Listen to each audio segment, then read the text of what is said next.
Different art സെന്ററിന്റെ നേതൃത്വത്തിൽ കാസർഗോഡ് ആരംഭിക്കുന്ന international institute for people with ഡിസബിലിറ്റീസിന്റെ ആദ്യഘട്ടം ജൂണിൽ പൂർത്തിയാകും. കാഞ്ഞങ്ങാട് മടിക്കയിലാണ് 120 കോടിയുടെ പദ്ധതി.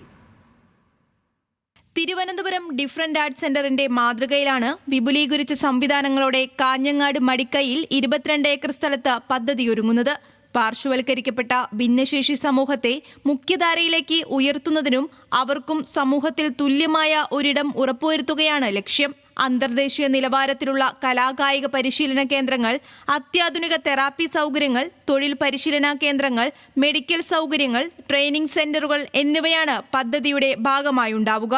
ഇന്ത്യയിൽ ആദ്യമായാണ് ഇത്രയധികം വിഭാഗങ്ങൾ ഒരുമിച്ചു ചേരുന്ന സംരംഭം നടപ്പിലാകുന്നത്. എൻഡോസൾഫാൻ ദുരിതബാധിതരടക്കം സംസ്ഥാനത്തെയും ലോകത്തെവിടെയുമുള്ള ഭിന്നശേഷിക്കാർക്ക് ആശ്രയമാകുന്ന തരത്തിലാകും സെന്ററിന്റെ നിർമ്മാണം. മറ്റുള്ള രാജ്യങ്ങളിൽ നിന്നൊക്കെയുള്ള മാതൃകകൾ നമ്മുടെ രാജ്യത്തേക്ക് കൊണ്ടുവരിക എന്നുള്ളതാണ് പ്രധാനമായിട്ട് ഉദ്ദേശിക്കുന്നത്. 121 കോടി രൂപയുടെ ഒരു പ്രോജക്റ്റാണ് മൊത്തമായിട്ടുള്ളത്.